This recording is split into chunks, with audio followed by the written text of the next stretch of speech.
जय श्री राम। सभी श्री राम भक्तों का आनंदवाणी में हार्दिक स्वागत है। क्या आप जानते हैं हर मंगलवार और शनिवार को सुंदरकांड पढ़ने की परंपरा क्यों है?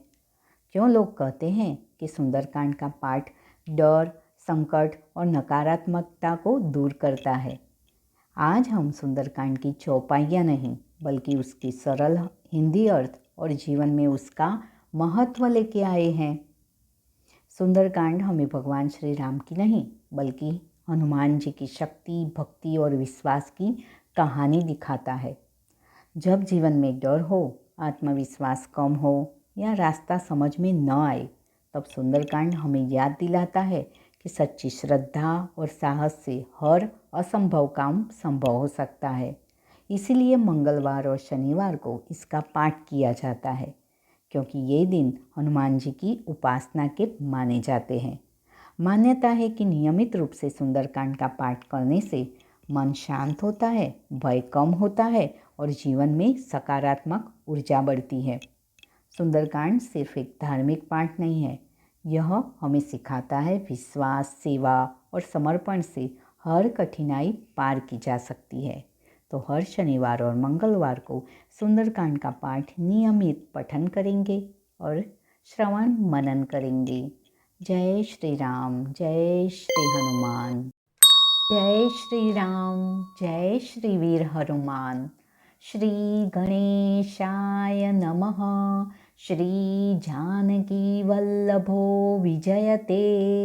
श्री रामचरितमानस पंचम सोपान सुंदरकांड। शांत, सनातन, अप्रमेय, प्रमाणों से परे, निष्पाप, मोक्ष रूप परम शांति देने वाले ब्रह्मा, शंभु और शेष जी से निरंतर सेवित, वेदांत के द्वारा जानने योग्य, सर्वव्यापक, देवताओं में सबसे बड़े, माया से मनुष्य रूप में दिखने वाले, समस्त पापों को हरने वाले, करुणा की खान, रघुकुल में श्रेष्ठ तथा राजाओं के शिरोमणि, राम कहलाने वाले जगदीश्वर की मैं वंदना करता हूँ। हे रघुनाथ जी, मैं सत्य कहता हूँ और फिर आप सबके अंतरात्मा ही है, सब जानते ही हैं कि मेरे हृदय में दूसरी कोई इच्छा नहीं है। हे रघुकुल श्रेष्ठ, मुझे अपनी निर्भरा यानी कि पूर्ण भक्ति दीजिए और मेरे मन को काम आदि दोषों से रहित कीजिए। अतुल बल के धाम, सोने के पर्वत, सुमेरु के समान कांति युक्त शरीर वाले, दैत्य रूपी वन को ध्वंस करने के लिए अग्नि रूप, ज्ञानियों में अग्रगण्य, संपूर्ण गुणों के निधान, वानरों के स्वामी, श्री रघुनाथ जी के प्रिय भक्त, पवन पुत्र श्री हनुमान जी को मैं प्रणाम करता हूँ। जामवन के सुंदर वचन सुनकर हनुमान जी के हृदय को बहुत ही भाए। वे बोले, हे भाई, तुम लोग दुख सहकर, कंदमूल फल खाकर तब तक मेरी राह देखना जब तक मैं सीता जी को देखकर लौट न आऊं। काम अवश्य होगा, क्योंकि मुझे बहुत ही हर्ष हो रहा है।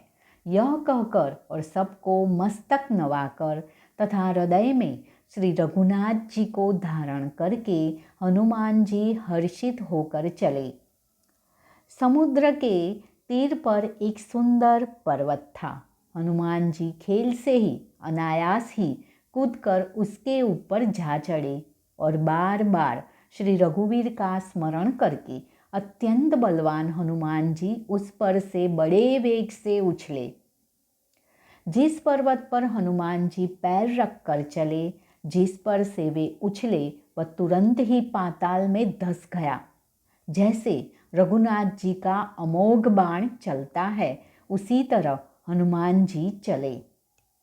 समुद्र ने उन्हें श्री रघुनाथ जी का दूत समझकर मैनाक पर्वत से कहा कि हे मैनाक, तू इनकी थकावट दूर करने वाला हो, अर्थात अपने ऊपर इन्हें विश्राम दे। हनुमान जी ने उसे हाथ से छू दिया, फिर प्रणाम करके कहा, भाई, श्री रामचंद्र जी का काम किए बिना मुझे विश्राम कहाँ। देवताओं ने पवन पुत्र हनुमान जी को जाते हुए देखा। उनकी विशेष बल बुद्धि को जानने के लिए परीक्षार्थ उन्होंने सुरसा नामक सर्पों की माता को भेजा। उसने आकर हनुमान जी से यह बात कही, आज देवताओं ने मुझे भोजन दिया है। यह वचन सुनकर पवन कुमार हनुमान जी ने कहा, श्री रामचंद्र जी का कार्य करके मैं लौट आऊँ और सीता जी की खबर प्रभु को सुना दूँ, तब मैं आकर तुम्हारे मुंह में घुस जाऊंगा, यानी कि तुम मुझे खा लेना। हे माता, मैं सत्य कहता हूँ, अभी मुझे जाने दे। जब किसी भी उपाय से उसने जाने नहीं दिया, तब हनुमान जी ने कहा, तो फिर मुझे खा ले। उसने योजन भर 4 कोस में मुंह फैलाया। तब हनुमान जी ने अपने शरीर को उससे दुना बढ़ा लिया। उसने 16 योजन का मुख किया। हनुमान जी तुरंत ही 32 योजन के हो गए। जैसे जैसे सुरसा मुख का विस्तार बढ़ाती थी, हनुमान जी उसका दुना रूप दिखलाते थे। उसने 100 योजन मुख किया, तब हनुमान जी ने बहुत ही छोटा रूप धारण कर लिया और वे उसके मुख में घुसकर तुरंत फिर बाहर निकल आए और उसे सिर नवाकर विदा मांगने लगे। उसने कहा, मैंने तुम्हारे बुद्धि बल का भेद पा लिया, जिसके लिए देवताओं ने मुझे भेजा था। तुम श्री रामचंद्र जी का सब कार्य करोगे, क्योंकि तुम बल बुद्धि के भंडार हो। यह आशीर्वाद देकर वह चली गई। तब हनुमान जी हर्षित होकर चले। समुद्र में एक राक्षसी रहती थी। वह माया करके आकाश में उड़ते हुए पक्षियों का पकड़ लेती थी। आकाश में जो जीव जंतु उड़ा करते थे, वह जल में उनकी परछाई देखकर उस परछाई को पकड़ लेती थी, जिससे वे उड़ नहीं सकते थे और जल में गिर पड़ते थे। इस प्रकार वह सदा आकाश में उड़ने वाले जीवों को खाया करती थी। उसने वही छल हनुमान जी से भी किया। हनुमान जी ने तुरंत ही उसका कपट पहचान लिया। पवन पुत्र धीर बुद्धि वीर श्री हनुमान जी उसको मारकर समुद्र के पार गए।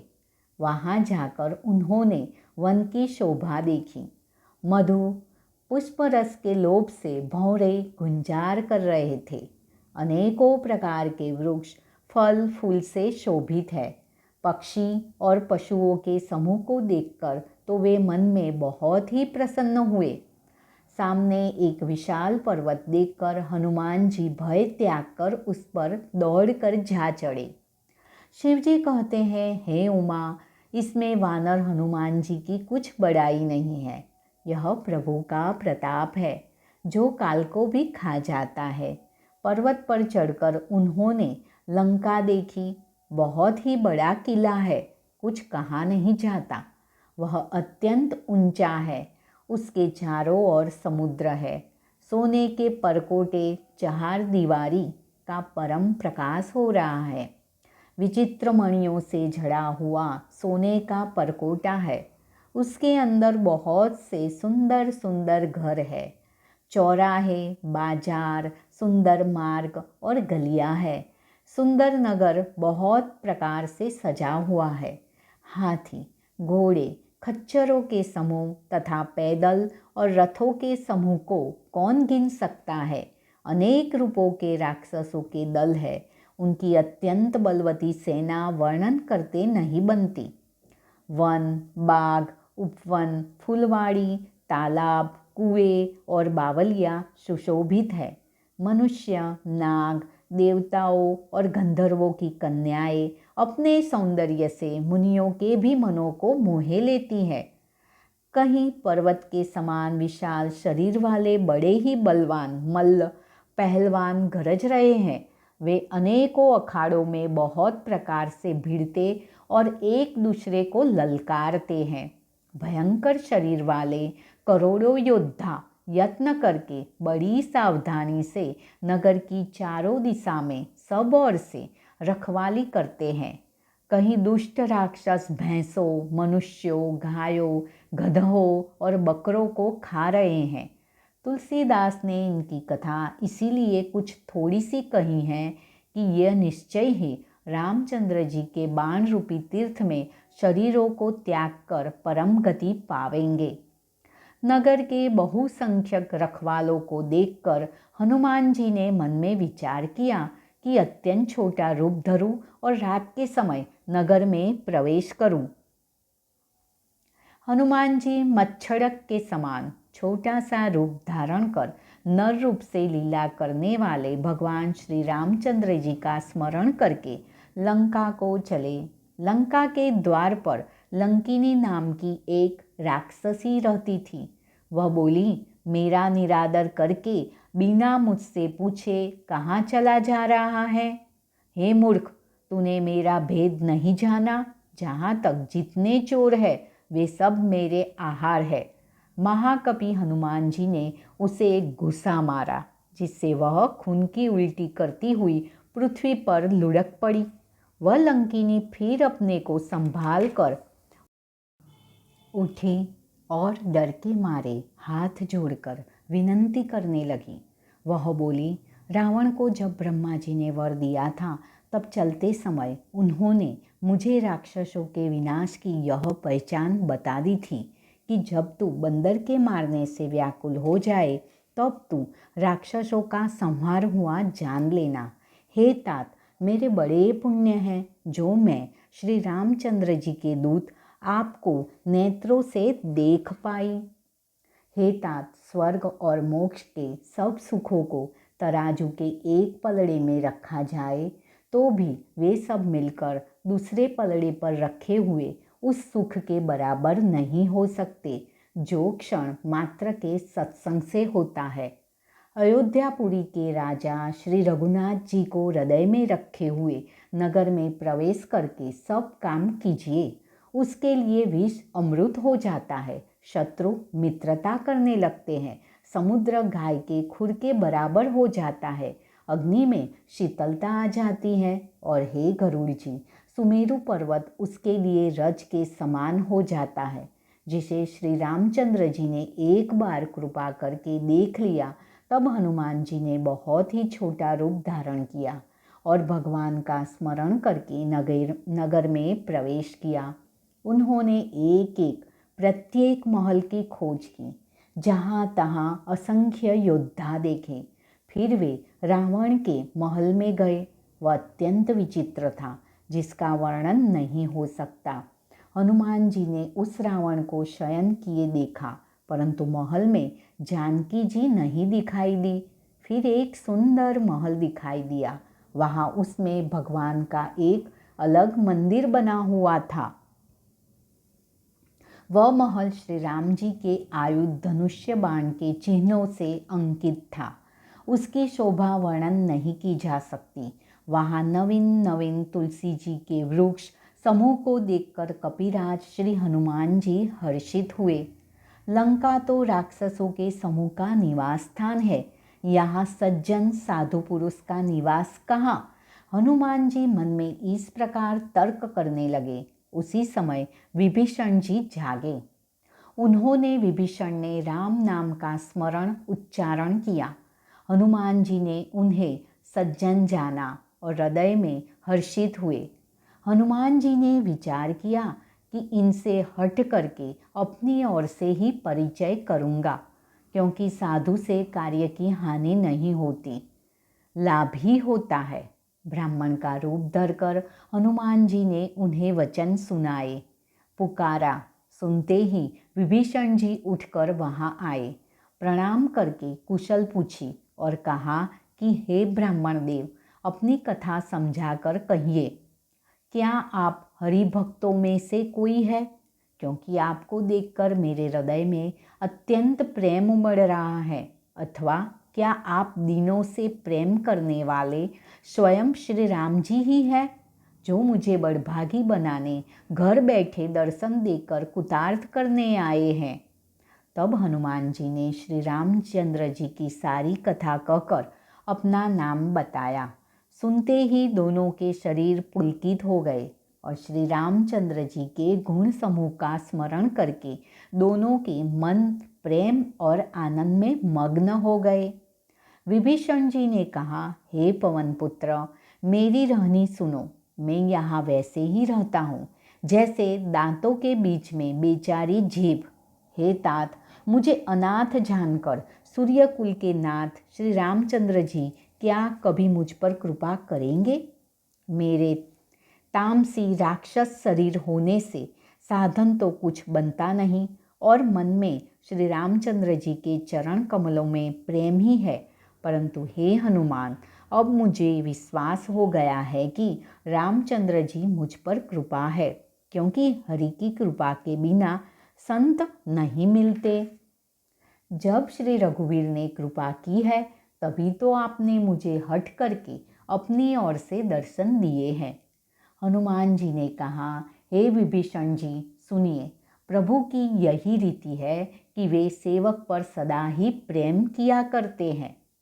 भला कहिए, मैं ही कौन बड़ा कुलीन हूँ, जाति का चंचल वानर हूँ और सब प्रकार से नीच हूँ। प्रातःकाल जो हम लोगों बंदरों का नाम ले ले तो उस दिन उसे भोजन न मिले।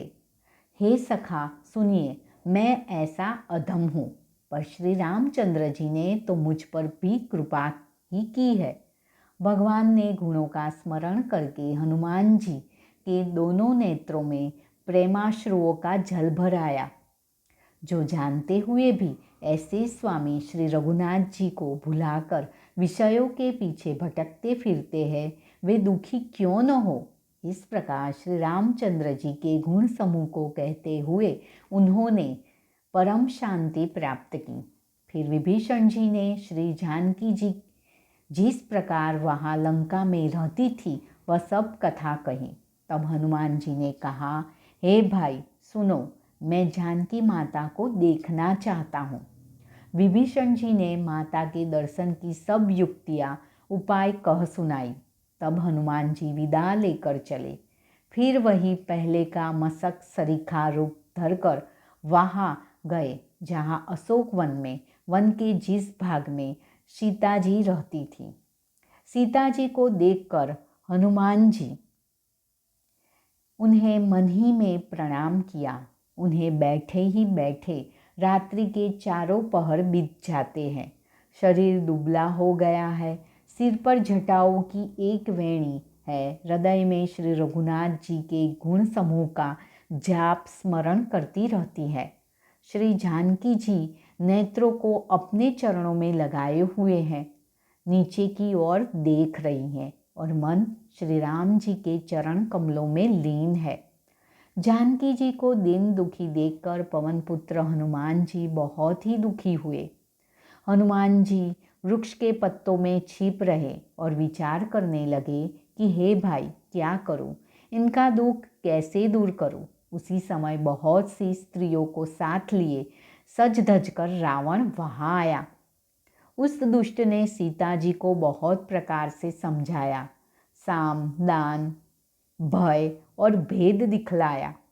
रावण ने कहा, हे सुमुखी, हे सयानी, सुनो, मंदोदरी आदि सब रानियों को मैं तुम्हारी दासी बना दूंगा। यह मेरा प्रण है। तुम एक बार मेरी ओर देखो तो सही। अपने परम स्नेही कौशलाधीश श्री रामचंद्र जी का स्मरण करके जानकी जी तिनके की आड़ पर्दा करके कहने लगी, हे दशमुख सुन, जुगनू के प्रकाश से कभी कमलिनी खिल सकती है। जानकी जी फिर कहती हैं, तू अपने लिए भी ऐसा ही मन में समझ ले।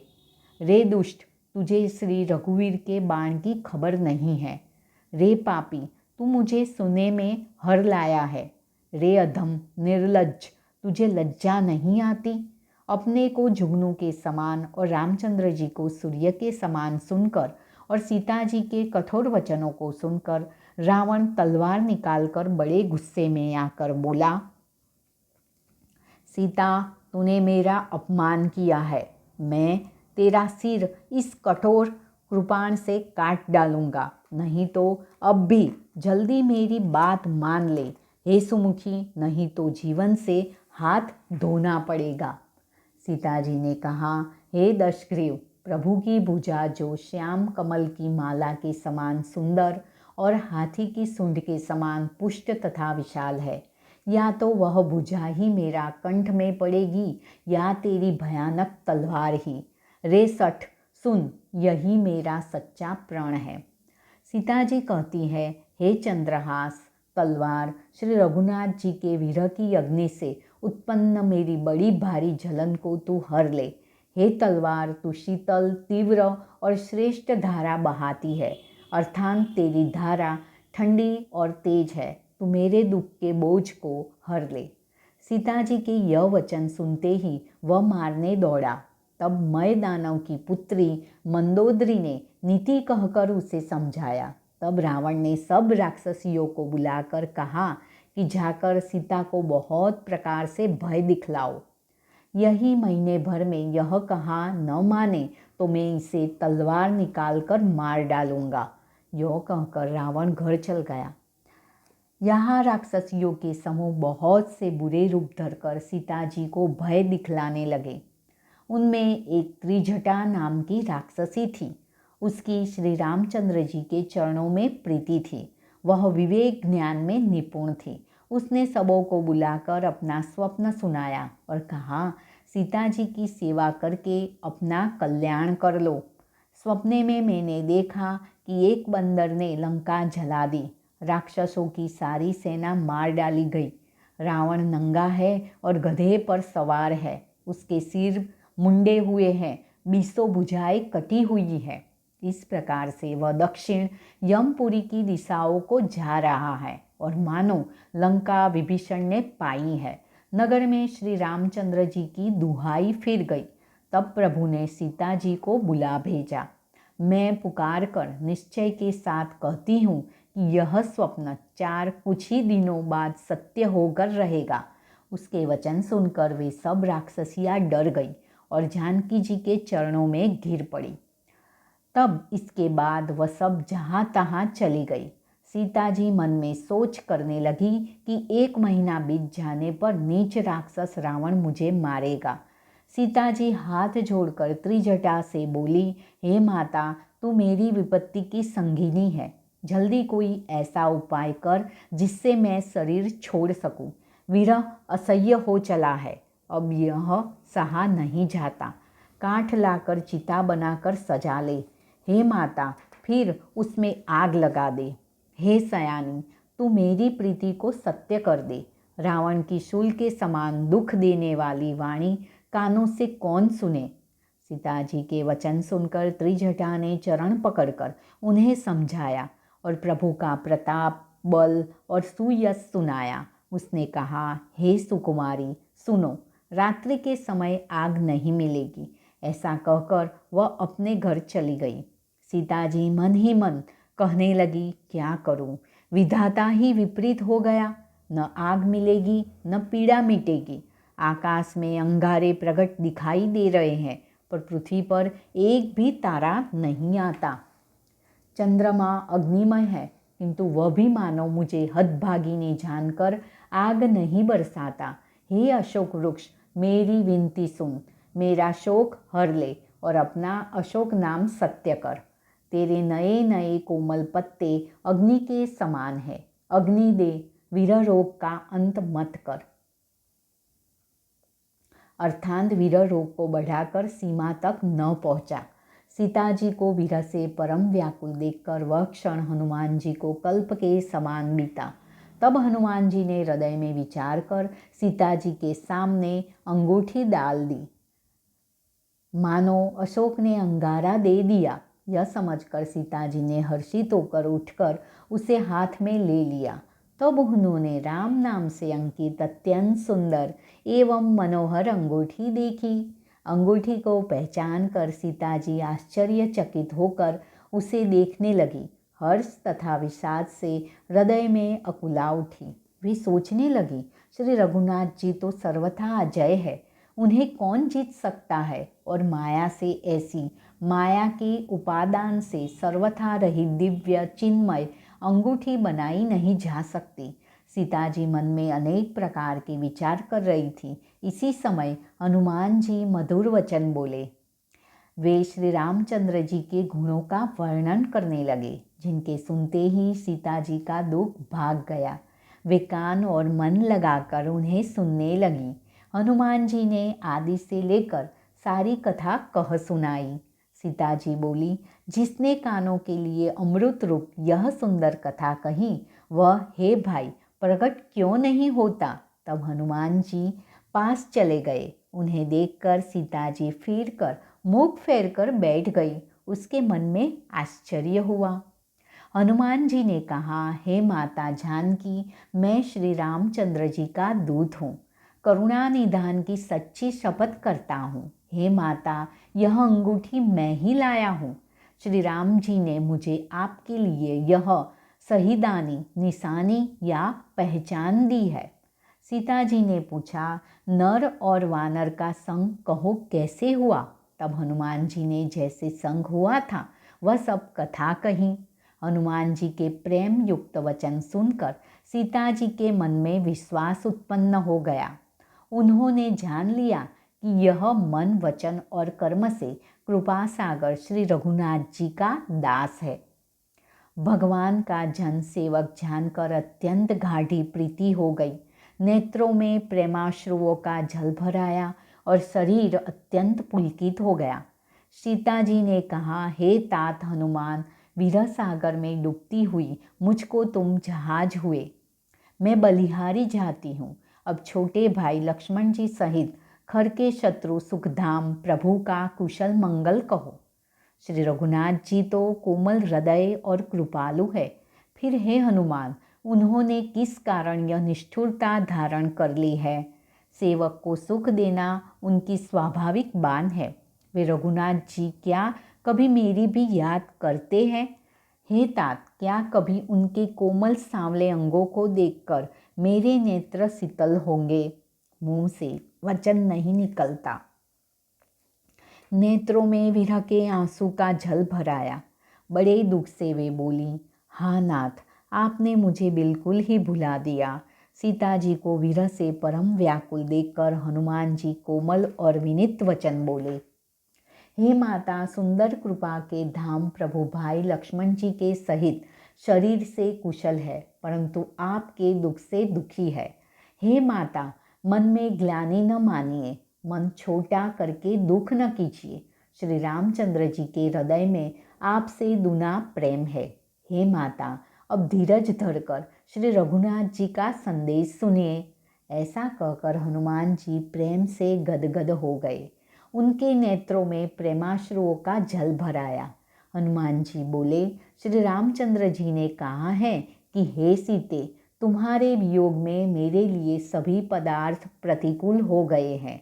वृक्षों के नए नए कोमल पत्ते मानो अग्नि के समान, रात्रि कालरात्रि के समान, चंद्रमा सूर्य के समान और कमलों के वन भालों के वन के समान हो गए हैं। मेघ मानो खोलता हुआ तेल बरसाते हैं। जो हित करने वाले थे वे ही अब पीड़ा देने वाले हैं। त्रिविध शीतल मंद सुगंध वायु सांप के श्वास के समान जहरीले और गर्म हो गई है।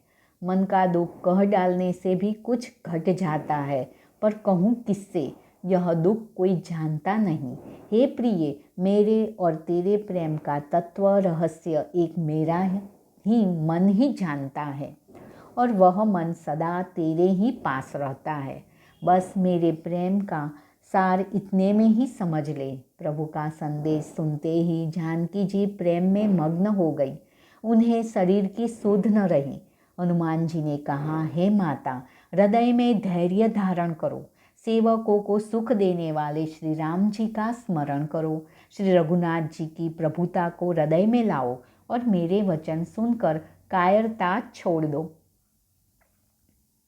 राक्षसों के समूह पतंगों के समान और श्री रघुनाथ जी के बाण अग्नि के समान है।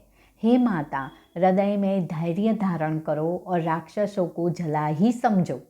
श्री रामचंद्र जी ने यदि खबर पाई होती तो वे विलंब न करते। हे जानकी जी, रामबाण रूपी सूर्य के उदय होने पर राक्षसों की सेना रूपी अंधकार कहाँ रह सकता है। हे माता, मैं आपको अभी यहाँ से लिवा जाऊँ, पर श्री रामचंद्र जी की शपथ है, मुझे प्रभु उनकी आज्ञा नहीं है। हे माता, कुछ दिन और धीरज धरो। श्री रामचंद्र जी वानरों सहित यहाँ आवेंगे और राक्षसों को मारकर आपको ले जाएंगे। नारद आदि ऋषि मुनि तीनों लोकों में उनका यश गावेंगे। सीता जी ने कहा, हे पुत्र, सब वानर तुम्हारे ही समान नन्हे नन्हे से होंगे। राक्षस तो बड़े बलवान योद्धा है, अतः मेरे हृदय में बड़ा भारी संदेह होता है कि तुम जैसे बंदर राक्षसों को कैसे जीतोगे। यह सुनकर हनुमान जी ने अपना शरीर प्रकट किया। सोने के पर्वत सुमेरु के आकार को अत्यंत विशाल शरीर था, जो युद्ध में शत्रुओं के हृदय में भय उत्पन्न करने वाला अत्यंत बलवान और वीर था। तब उसे देखकर सीता जी के मन में विश्वास हुआ। हनुमान जी ने फिर छोटा रूप धारण कर लिया। हे माता सुनो, वानरों में बहुत बल बुद्धि नहीं होती, परंतु प्रभु के प्रताप से बहुत छोटा सर्प भी गरुड़ को खा सकता है। अत्यंत निर्बल भी महान बलवान को मार सकता है। भक्ति, प्रताप, तेज और बल से सनी हुई हनुमान जी की वाणी सुनकर सीता जी के मन में संतोष हुआ। उन्होंने श्री रामचंद्र जी के प्रिय जानकर हनुमान जी को आशीर्वाद दिया कि हे तात, तुम बल और शील के निधान हो। हे पुत्र, तुम अजर, बुढ़ापे से रहित, अमर और गुणों के खजाने हो। श्री रघुनाथ जी तुम पर बहुत कृपा करे, प्रभु कृपा करे। ऐसा कानों से सुनते ही हनुमान जी पूर्ण प्रेम में मग्न हो गए। हनुमान जी ने बार बार सीता जी के चरणों में सिर नवाया और फिर हाथ जोड़कर कहा, हे माता, अब मैं कृतार्थ हो गया। आपका आशीर्वाद अमोघ है, यह बात प्रसिद्ध है। हे माता सुनो, सुंदर फल वाले वृक्षों को देखकर मुझे बड़ी ही भूख लगाई है। सीता जी ने कहा, हे बेटा सुनो, बड़े भारी योद्धा राक्षस इस वन की रखवाली करते हैं। हनुमान जी ने कहा, हे माता, यदि आप मन में सुख माने, प्रसन्न होकर आज्ञा दे, तो मुझे उनका भय तो बिल्कुल नहीं है। हनुमान जी को बुद्धि और बल में निपुण देखकर जानकी जी ने कहा, जाओ हे तात, श्री रघुनाथ जी के चरणों को हृदय में धारण करके मीठे फल खाओ। वे सीता जी को सिर नवाकर चले और बाग में घुस गए। फल खाए और वृक्षों को तोड़ने लगे। वहाँ बहुत से योद्धा रखवाले थे। उनमें से कुछ को मार डाला और कुछ ने जाकर रावण से पुकार की और कहा, हे नाथ, एक बड़ा भारी बंदर आया है। उसने अशोक वाटिका उजाड़ डाली, फल खाए वृक्षों को उखाड़ डाला और रखवालों को मसल मसल कर जमीन पर डाल दिया। यह सुनकर रावण ने बहुत से योद्धा भेजे। उन्हें देखकर हनुमान जी ने गर्जना की। हनुमान जी ने सब राक्षसों को मार डाला। कुछ जो अधमरे थे चिल्लाते हुए गए। फिर रावण ने अक्षय कुमार को भेजा।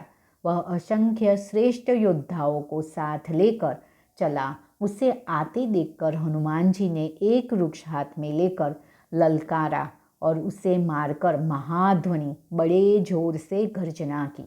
उन्होंने सेना में कुछ को मार डाला और कुछ को मसल डाला और कुछ को पकड़ पकड़ कर धूल में मिला दिया। कुछ ने फिर जाकर पुकार की कि हे प्रभु, बंदर बहुत ही बलवान है। पुत्र का वध सुनकर रावण क्रोधित हो उठा और उसने अपने श्रेष्ठ पुत्र बलवान मेघनाद को भेजा। उससे कहा कि हे पुत्र, मारना नहीं, उसे बांध लाना। उस बंदर को देखा जाए कि कहाँ का है। इंद्र को जीतने वाला अतुलनीय योद्धा मेघनाद चला। भाई का मारा जाना सुन उसे क्रोध हो आया। हनुमान जी ने देखा कि अब की भयानक योद्धा आया है। तब वे कटकटा कर गरजे और दौड़े। उन्होंने एक बहुत बड़ा वृक्ष उखाड़ लिया और उसके प्रहार से लंकेश्वर रावण के पुत्र मेघनाद को बिना रथ का कर दिया। रथ को तोड़कर उसे नीचे पटक दिया। उसके साथ जो बड़े बड़े योद्धा थे उनको पकड़ पकड़ कर हनुमान जी अपने शरीर से मसलने लगे। उन सबको मारकर फिर मेघनाद से लड़ने लगे। लड़ते हुए वे ऐसे मालूम होते थे मानो दो गजराज श्रेष्ठ हाथी भिड़ गए हो। हनुमान जी उसे एक घुसा मारकर वृक्ष पर जा चढ़े। उसको क्षण भर में के लिए मूर्छा आ गई। फिर उठकर उसने बहुत माया रची, परंतु पवन के पुत्र उससे जीते नहीं जाते। अंत में उसने ब्रह्मास्त्र का संधान किया। तब हनुमान जी ने मन में विचार किया कि यदि ब्रह्मास्त्र को नहीं मानता हूँ तो उसकी अपार महिमा मिट जाएगी। उसने हनुमान जी को ब्रह्म बाण मारा, जिसके लगते ही वे वृक्ष से नीचे गिर पड़े। परंतु गिरते समय भी उन्होंने बहुत सी सेना मार डाली। जब उसने देखा कि हनुमान जी मूर्छित हो गए हैं, तब वह उनको नागपाश से बांधकर ले गया। शिव जी कहते हैं, हे भवानी सुनो, जिनका नाम जप कर ज्ञानी मनुष्य संसार के बंधन को काट डालते हैं, उनका दूत कहीं बंधन में आ सकता है? किंतु प्रभु के कार्य के लिए हनुमान जी ने स्वयं अपने को बंधा लिया। बंदर का बांधा जाना सुनकर राक्षस दौड़े और कौतुक के लिए तमाशा देखने के लिए सब सभा में आए। हनुमान जी ने जाकर रावण की सभा देखी। उसकी अत्यंत प्रभुता ऐश्वर्य कुछ कही नहीं जाती। देवता और दिक्पाल हाथ जोड़े बड़ी नम्रता के साथ भयभीत हुए सब रावण की भौं ताक रहे हैं, उसका रुख देख रहे हैं। उसका ऐसा प्रताप देखकर भी हनुमान जी के मन में जरा भी डर नहीं हुआ। वे ऐसे निशंक खड़े रहे जैसे सर्पों के समूह में गरुड़ निर्भय रहते हैं। हनुमान जी को देखकर रावण दुर्वचन कहता हुआ खूब हंसा। फिर पुत्रवध का स्मरण किया तो उसके हृदय में विषाद उत्पन्न हो गया। लंकापति रावण ने कहा, रे वानर, तू कौन है? किसके बल पर तूने वन को उजाड़ कर नष्ट कर डाला? क्या तूने कभी मुझे, मेरा नाम और यश कानों से नहीं सुना? रे सठ, मैं तुझे अत्यंत निशंक देख रहा हूँ। तूने किस अपराध से राक्षसों को मारा? रे मूर्ख, बता, क्या तुझे प्राण जाने का भय नहीं है? हनुमान जी ने कहा, हे रावण, सुन, जिनका बल पाकर माया संपूर्ण ब्रह्मांडों के समूह की रचना करती है, जिनके बल से ही 10 शीश ब्रह्मा विष्णु महेश सृष्टि का सृजन पालन और संहार करते हैं, जिनके बल से सहस्र मुख वाले शेष जी पर्वत और वन सहित समस्त ब्रह्मांड को सिर पर धारण करते हैं, जो देवताओं की रक्षा के लिए नाना प्रकार की देह धारण करते हैं और जो तुम्हारे जैसे मूर्खों को शिक्षा देने वाले हैं, जिन्होंने शिवजी के कठोर धनुष को तोड़ डाला और उसी के साथ राजाओं के समूह का गर्व चूर्ण कर दिया, जिन्होंने खर दूषण त्रिशिरा और बाली को मार डाला, जो सबके सब अतुलनीय बलवान थे, जिनके लेश मात्र बल से तुमने समस्त चराचर जगत को जीत लिया और जिनकी प्रिय पत्नी को तुम चोरी से हर लाए हो, मैं उन्हीं का दूत हूँ। मैं तुम्हारी प्रभुता को खूब जानता हूँ। सहस्त्रबाहु से तुम्हारी लड़ाई हुई थी और बाली से युद्ध करके तुमने यश प्राप्त किया था। हनुमान जी के मार्मिक वचन सुनकर रावण ने हंसकर बात टाल दी। हे राक्षसों के स्वामी, मुझे भूख लगी थी, इसीलिए मैंने फल खाए और वानर स्वभाव के कारण वृक्ष तोड़े। हे निशाचरों के मालिक, देह सबको परम प्रिय है। कुमार्ग पर चलने वाले दुष्ट राक्षस जब मुझे मारने लगे, तब जिन्होंने मुझे मारा उनको मैंने भी मारा। उस पर तुम्हारे पुत्र की मुझ को बांध लिया, किंतु मुझे अपने बांधे जाने की कुछ भी लज्जा नहीं है। मैं तो अपना प्रभु का कार्य किए चाहता हूँ। हे रावण, मैं हाथ जोड़कर तुमसे विनती करता हूँ, तुम अभिमान छोड़कर मेरी सीख सुनो। तुम अपने पवित्र कुल का विचार करके देखो और भ्रम को छोड़कर भक्त भयहारी भगवान को भजो। जो देवता राक्षस और समस्त चराचर को खा जाता है, वह काल भी जिनके डर से अत्यंत डरता है, उनसे कदापि वैर न करो। यदि मेरे कहने से जानकी जी को दे दो। खर के शत्रु श्री रघुनाथ जी शरणागतों के रक्षक और दया के समुद्र है। शरण जाने पर प्रभु तुम्हारा अपराध भुलाकर तुम्हें अपनी शरण में रख लेंगे। तुम श्री रामचंद्र जी के चरण कमलों को हृदय में धारण करो और लंका का अचल राज्य करो। ऋषि पुलत्स्य जी का यश निर्मल चंद्रमा के समान है, उस चंद्रमा में तुम कलंक न बनो। राम नाम के बिना वाणी शोभा नहीं पाती। मद मोह को छोड़ विचार कर देखो, हे देवताओं के शत्रु, सब गहनों से सजी हुई सुंदरी स्त्री भी कपड़ों के बिना नंगी शोभा नहीं पाती। राम विमुख पुरुष की संपत्ति और प्रभुता रही हुई भी चली जाती है और उसका पाना न पाने के समान है। जिन नदियों के मूल में कोई जल स्रोत नहीं है, अर्थात जिन्हें केवल बरसात का ही आसरा है, वे वर्षा बीत जाने पर फिर तुरंत ही सूख जाती है। हे रावण, सुनो, मैं प्रतिज्ञा करके कहता हूँ कि राम विमुख की रक्षा करने वाला कोई भी नहीं है। हजारों शंकर, विष्णु और ब्रह्मा भी श्री रामचंद्र जी के साथ द्रोह करने वाले तुमको नहीं बचा सकते। मोह की जिसका मूल है, ऐसे अज्ञान जनित बहुत पीड़ा देने वाले तम रूप अभिमान का त्याग कर दो और रघुकुल के स्वामी, कृपा के समुद्र भगवान श्री रामचंद्र जी का भजन करो। यद्यपि हनुमान जी ने भक्ति, ज्ञान, वैराग्य और नीति से सनी हुई बहुत ही हित की वाणी कही, तो भी वह महान अभिमानी रावण बहुत हंसकर बोला कि हमें यह बंदर बड़ा ज्ञानी गुरु मिला। रे दुष्ट, तेरी मृत्यु निकट आ गई है। अधम, मुझे शिक्षा देने चला है। हनुमान जी ने कहा, इससे उल्टा ही होगा, अर्थात मृत्यु तेरी निकट आई है, मेरी नहीं। यह तेरी मति भ्रम बुद्धि का फेर है, मैंने प्रत्यक्ष जान लिया है। हनुमान जी के वचन सुनकर वह बहुत ही कुपित हो गया और बोला, अरे, इस मूर्ख का प्राण शीघ्र ही क्यों नहीं हर लेते। सुनते ही राक्षस उन्हें मारने दौड़े।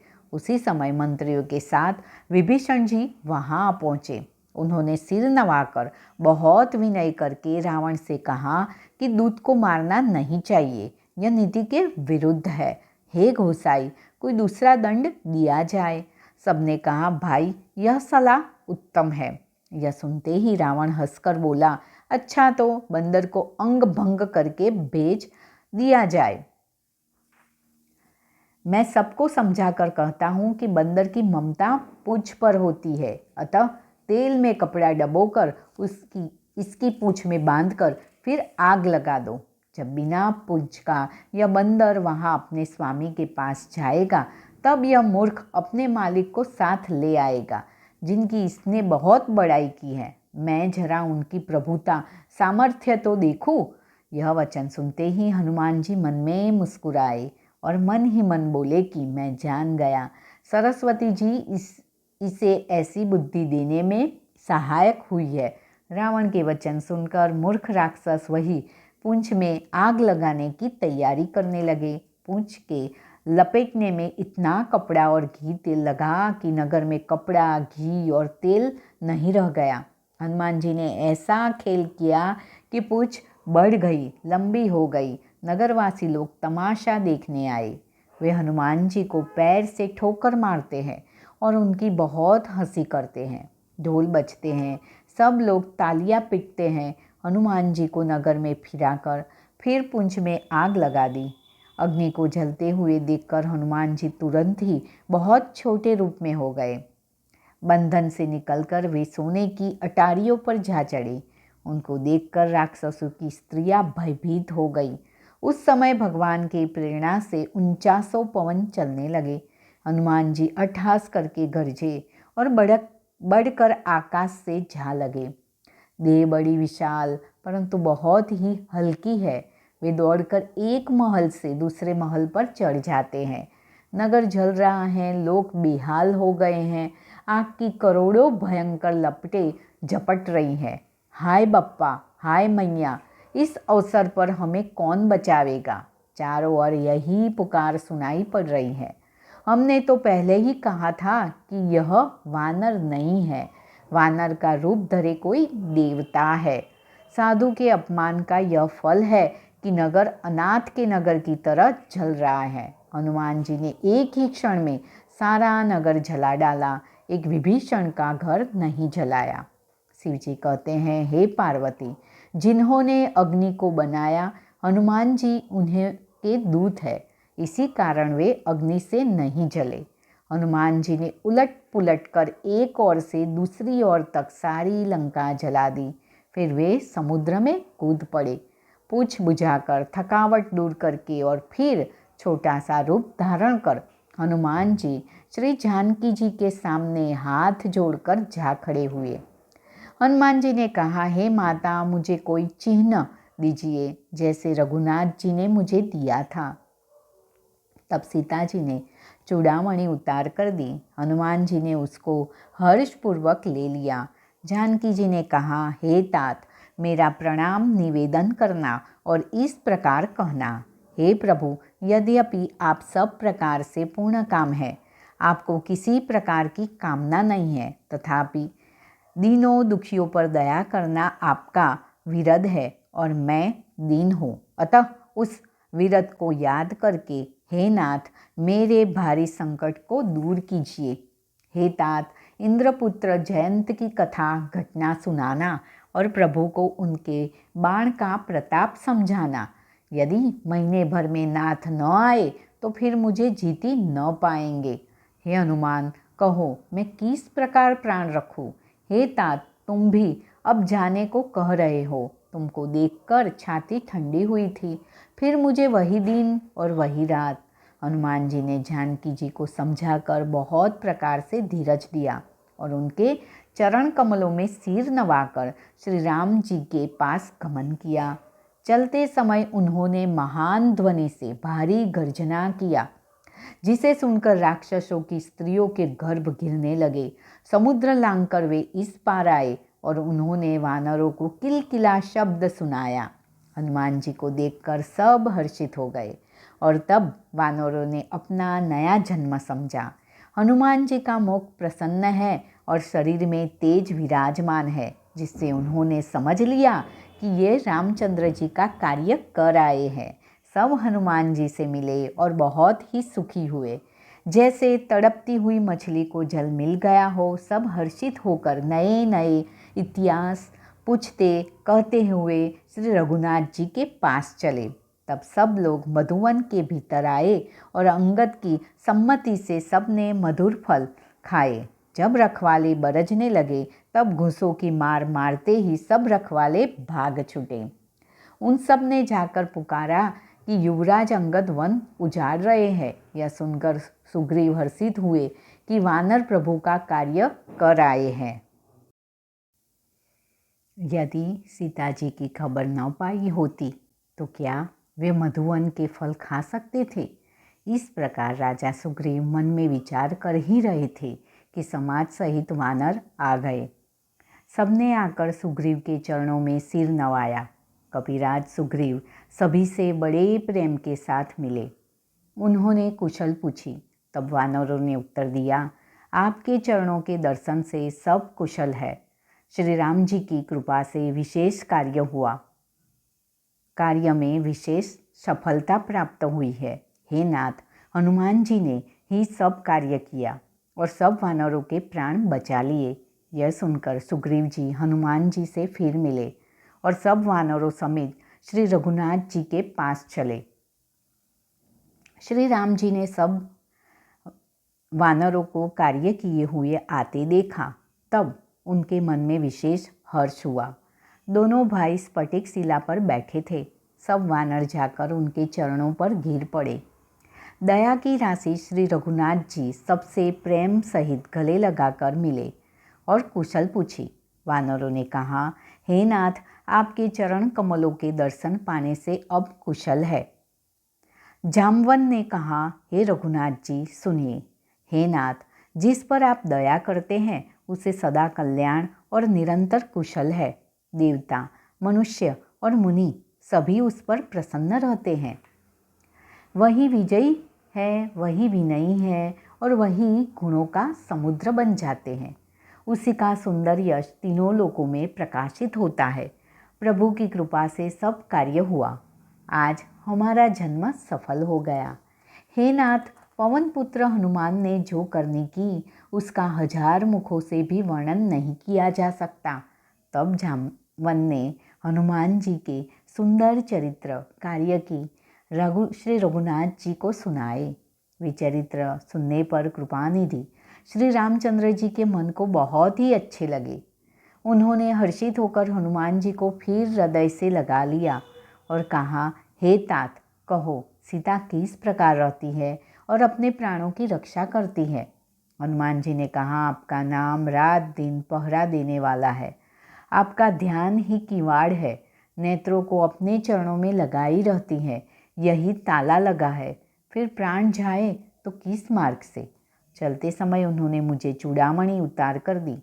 श्री रघुनाथ जी ने उसे लेकर हृदय से लगा लिया। हनुमान जी ने फिर कहा, हे नाथ, दोनों नेत्रों में जल भरकर जानकी जी ने मुझसे कुछ वचन कहे। छोटे भाई समेत प्रभु के चरण पकड़ना और कहना कि आप दीनबंधु हैं, शरणागत के दुखों को हरने वाले हैं और मैं मन, वचन और कर्म से आपके चरणों को अनुरागिणी हूँ। फिर स्वामी, आपने मुझे किस अपराध से त्याग दिया।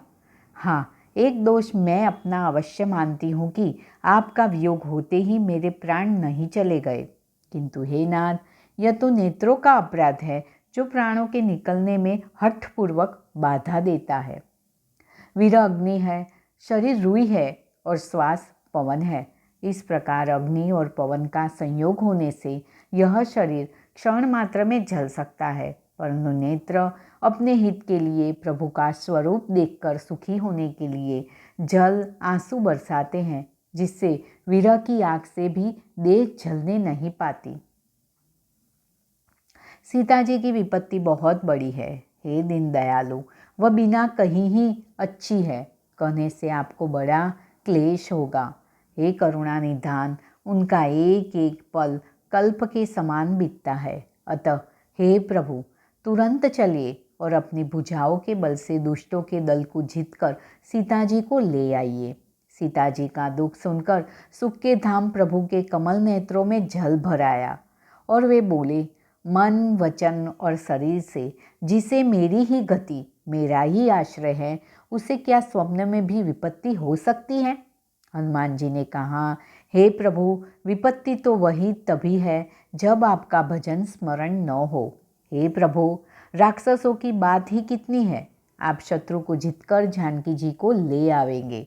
भगवान कहने लगे, हे हनुमान सुन, तेरे समान मेरा उपकारी देवता, मनुष्य अथवा मुनि कोई भी शरीरधारी नहीं है। मैं तेरा बदले में उपकार तो क्या करूं, मेरा मन भी तेरे सामने नहीं हो सकता।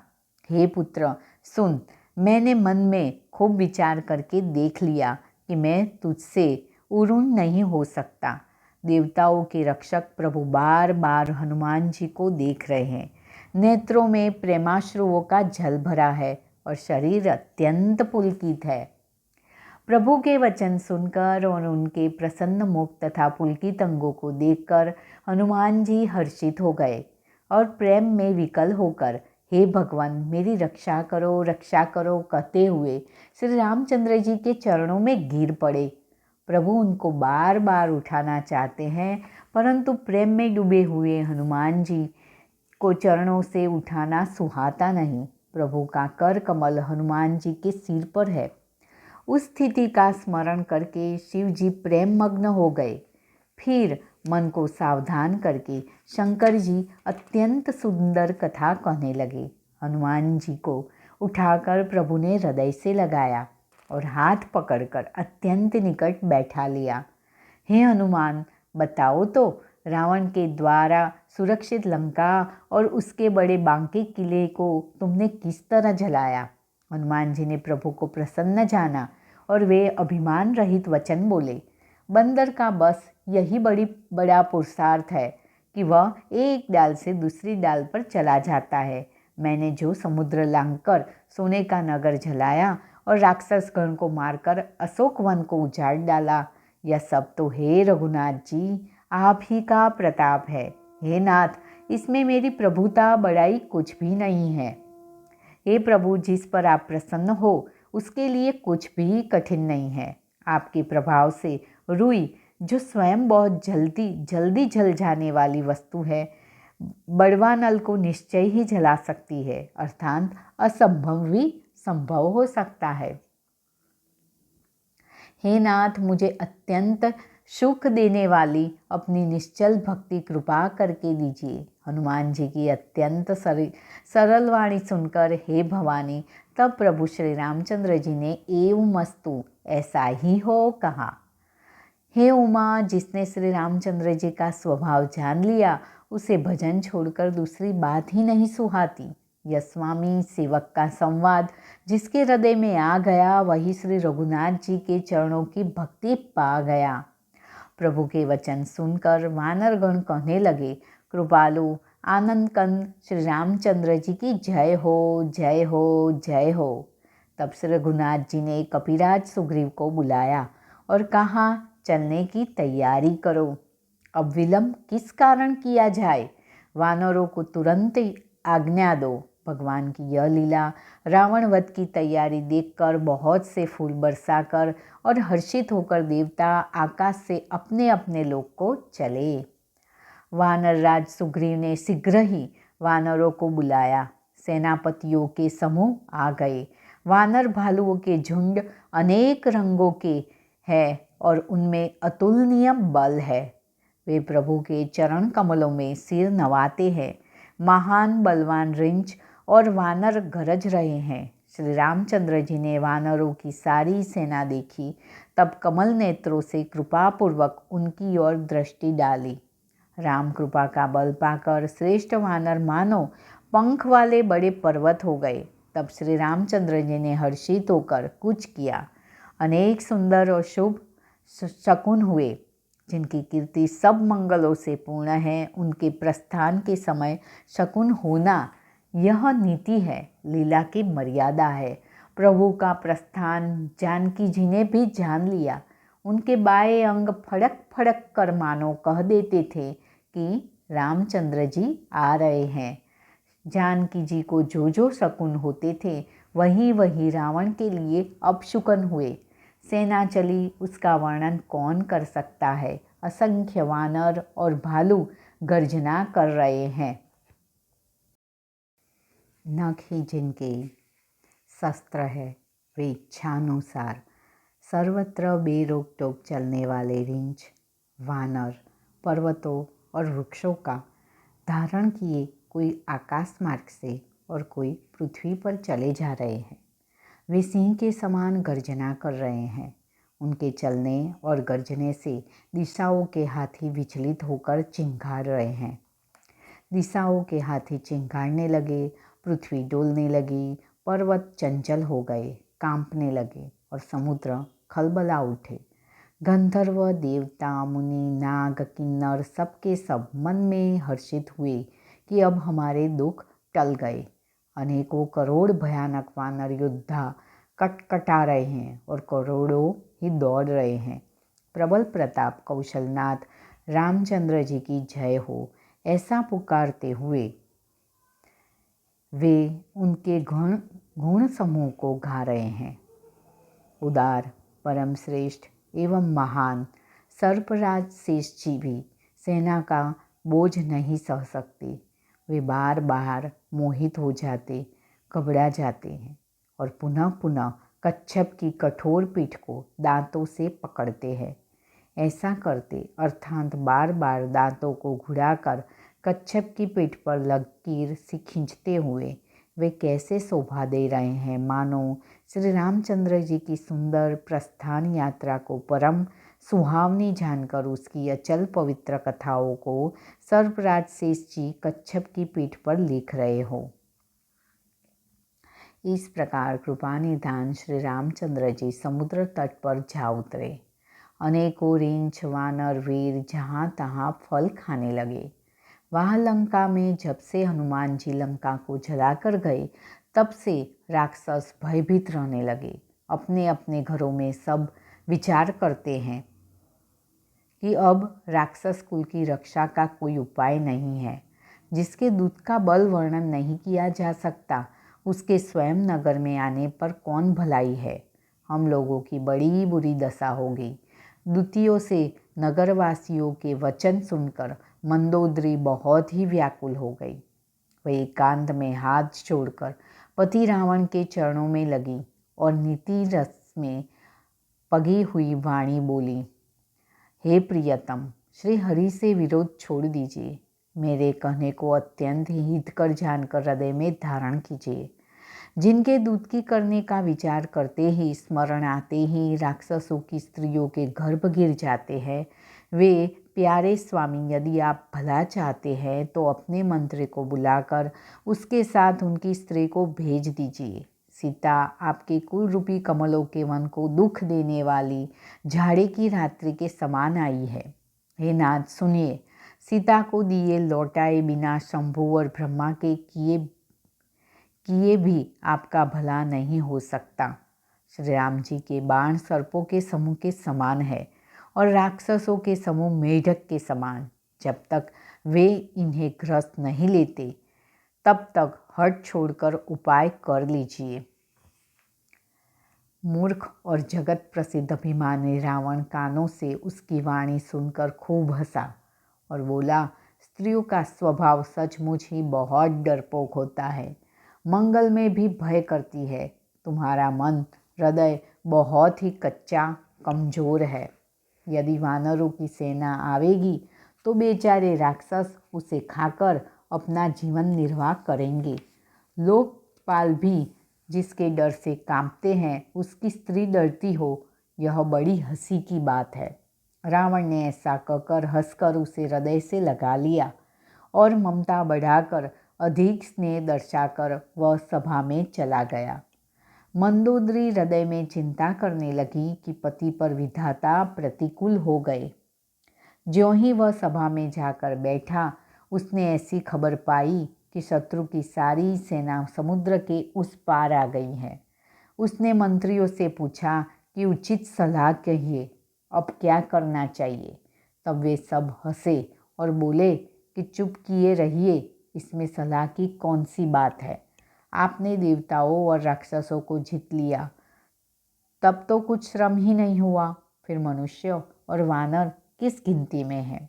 मंत्री, वैद्य और गुरु, ये तीन यदि भय या आशा से प्रिय बोलते हैं तो राज्य, शरीर और धर्म, इन तीन का शीघ्र ही नाश हो जाता है। रावण के लिए भी वही सहायता आ बनी है। मंत्री उसे सुनाकर स्तुति करते हैं। अवसर जानकर विभीषण जी आए। उन्होंने बड़े भाई के चरणों में सिर नवाया। फिर वे सिर नवाकर अपने आसन पर बैठ गए और आज्ञा पाकर ये वचन बोले, हे कृपालु, जब आपने मुझसे बात पूछी ही है तो हे तात, मैं अपनी बुद्धि के अनुसार आपके हित की बात कहता हूँ। जो मनुष्य अपना कल्याण, सुंदर यश, सुबुद्धि, शुभ गति और नाना प्रकार के सुख चाहते हो, वह हे स्वामी पर स्त्री के ललाट को चौथ के चंद्रमा की तरह त्याग दे। अर्थात जैसे लोग चौथ के चंद्रमा को नहीं देखते, उसी प्रकार पर स्त्री का मुख ही न देखे। 14 भुवनों का एक ही स्वामी हो, वह भी जीवों से वैर करके ठहर नहीं सकता। जो मनुष्य गुणों का समुद्र और चतुर हो, उसे चाहे थोड़ा भी लोभ क्यों न हो, तो भी कोई भला नहीं कहता। हे नाथ, काम, क्रोध, मद और लोभ, यह सब नरक के रास्ते हैं। इन सब को छोड़कर श्री रामचंद्र जी को भजिए, जिन्हें संत पुरुष भजते हैं। हे तात, राम मनुष्य के ही राजा नहीं है, वे समस्त लोगों के स्वामी और काल के भी काल है। वे संपूर्ण ऐश्वर्य, यश, श्री, धर्म, वैराग्य एवं ज्ञान के भंडार भगवान है। वे निरामय, अजन्मा, व्यापक, अजय, अनादि और अनंत ब्रह्म है। उन कृपा के समुद्र भगवान ने पृथ्वी, ब्राह्मण, गौ और देवताओं का हित करने के लिए ही मनुष्य शरीर धारण किया है। हे भाई, सुनिए, वे सेवकों को आनंद देने वाले, दुष्टों के समूह का नाश करने वाले और वेद तथा धर्म की रक्षा करने वाले हैं। वैर त्याग कर उन्हें मस्तक नवाइए। वे रघुनाथ जी शरणागत का दुख नाश करने वाले हैं। हे नाथ, उन प्रभु सर्वेश्वर को जानकी जी दे दीजिए और बिना ही कारण स्नेह करने वाले श्री रामचंद्र जी को भजिए। जिसे संपूर्ण जगत से द्रोह करने का पाप लगा है, शरण जाने पर प्रभु उसका भी त्याग नहीं करते। जिनका नाम तीनों तापों को नाश करने वाला है, वे ही प्रभु भगवान मनुष्य रूप में प्रकट हुए हैं। हे रावण, हृदय में यह समझ लीजिए। हे दशरथ, मैं बार बार आपके चरणों लगता हूँ और विनती करता हूँ कि मान, मोह और मद को त्याग कर आप कौशलपति श्री राम जी का भजन कीजिए। मुनि पुलत्स्य जी ने अपने शिष्य के हाथ यह बात कहला भेजी है। हे तात, सुंदर अवसर पाकर मैंने तुरंत ही वह बात प्रभु आपसे कह दी। माल्यवान नाम का एक बहुत ही बुद्धिमान मंत्री था।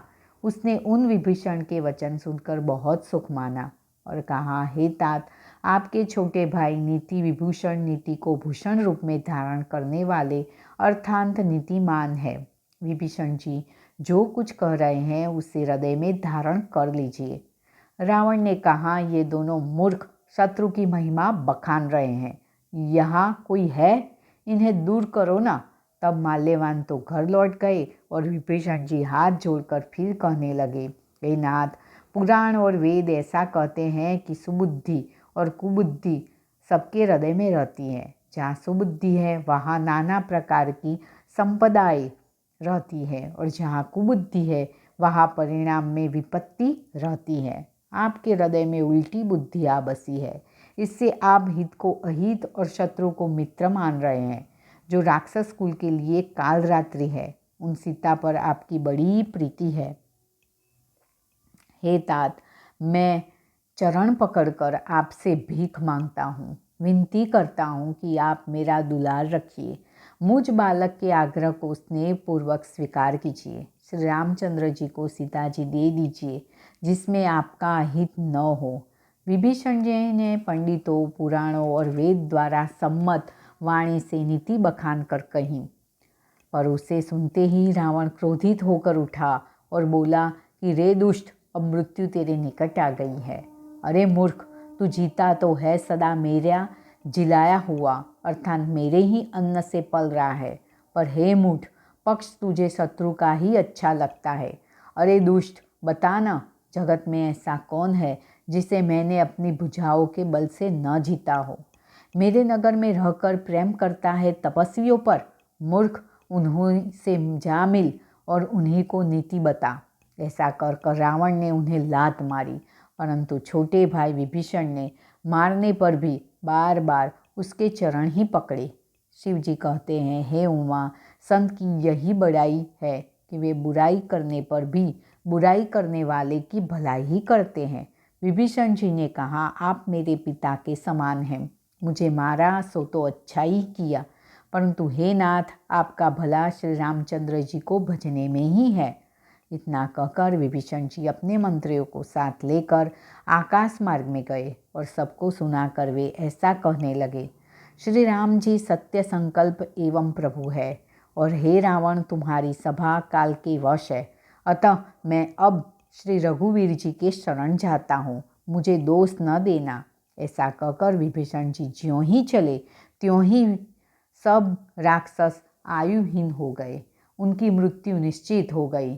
शिव जी कहते हैं, हे भवानी, साधु का अपमान तुरंत ही संपूर्ण कल्याण की हानि नाश कर देता है। रावण ने जिस क्षण विभीषण को त्यागा, उसी क्षण वह भागा वैभव से हीन हो गया। विभीषण जी हर्षित होकर मन में अनेकों मनोरथ करते हुए श्री रघुनाथ जी के पास चले। वे सोचते जाते थे, मैं जाकर भगवान के कोमल और लाल वर्ण के सुंदर चरण कमल के दर्शन करूँगा, जो सेवकों को सुख देने वाले हैं। जिन चरणों का स्पर्श पाकर ऋषि पत्नी अहल्या तर गई और जो दंडक वन को पवित्र करने वाले हैं। जिन चरणों को जानकी जी ने हृदय में धारण कर रखा है, जो कपट मृग के साथ पृथ्वी पर उसे पकड़ने को दौड़े थे और जो चरण कमल साक्षात शिव जी के हृदय रूपी सरोवर में विराजते हैं। मेरा अहोभाग्य है कि उन्हीं को आज मैं देखूंगा। जिन चरणों की पादुकाओं में भरत जी ने अपना मन लगा रखा है, आहा, आज मैं उन्हीं चरणों को अभी जाकर इन नेत्रों से देखूंगा। इस प्रकार प्रेम सहित विचार करते हुए वे शीघ्र ही समुद्र के इस पार, जिधर श्री रामचंद्र जी की सेना थी, आ गए। वानरों ने विभीषण को आते देखा तो उन्होंने जाना कि शत्रु का कोई खास दूत है। उन्हें पहरे पर ठहराकर वे सुग्रीव के पास आए और उनको सब समाचार कह सुनाए। सुग्रीव ने श्री रामचंद्र जी के पास जाकर कहा, हे रघुनाथ जी, सुनिए, रावण का भाई आपसे मिलने आया है। प्रभु श्री राम जी ने कहा, हे मित्र, तुम क्या समझते हो? तुम्हारी क्या राय है? वनराज सुग्रीव ने कहा, हे महाराज, सुनिए, राक्षसों की माया जानी नहीं जाती। यह इच्छानुसार रूप बदलने वाला छली न जाने किस कारण आया है। जान पड़ता है यह मूर्ख हमारा भेद लेने आया है, इसलिए मुझे तो यही अच्छा लगता है कि इसे बांध रखा जाए।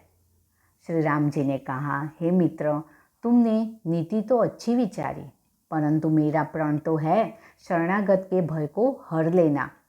प्रभु के वचन सुनकर हनुमान जी हर्षित हुए और मन ही मन कहने लगे कि भगवान कैसे शरणागत वत्सल, शरण में आए हुए पर पिता की भांति प्रेम करने वाले हैं। श्री राम जी फिर बोले, जो मनुष्य अपने अहित का अनुमान करके शरण में आए हुए का त्याग कर देते हैं, वे पामर है, पापमय है, उन्हें देखने में भी हानि है, पाप लगता है। जिसे करोड़ों ब्राह्मणों की हत्या लगी हो, शरण में आने पर मैं उसे भी नहीं त्यागता। जीव ज्यों ही मेरे सम्मुख होता है, त्यों ही उसके करोड़ों जन्मों के पाप नष्ट हो जाते हैं। पापी का यह सहज स्वभाव होता है कि मेरा भजन उसे कभी नहीं सुहाता। यदि वह रावण का भाई निश्चय ही दुष्ट हृदय का होता तो क्या वह मेरे सम्मुख आ सकता था? जो मनुष्य निर्मल मन का होता है वही मुझे पाता है। मुझे कपट और छल छिद्र नहीं सुहाते। यदि उसे रावण ने भेद लेने को भेजा है, तब भी हे सुग्रीव, अपने को कुछ भी भय या हानि नहीं है, क्योंकि हे सखी, जगत में जितने भी राक्षस है, लक्ष्मण क्षण भर में उन सबको मार सकते हैं, और यदि वह भयभीत होकर मेरे शरण आया है तो मैं उसे प्राणों की तरह रखूंगा। कृपा के धाम श्री राम जी ने हंसकर कहा, दोनों ही स्थितियों में उसे ले आओ। तब अंगद और हनुमान सहित सुग्रीव जी कृपालु श्री राम जी की जय हो कहते हुए चले। विभीषण जी को आदर सहित आगे करके वानर फिर वहां चले जहां करुणा की खान श्री रघुनाथ जी थे।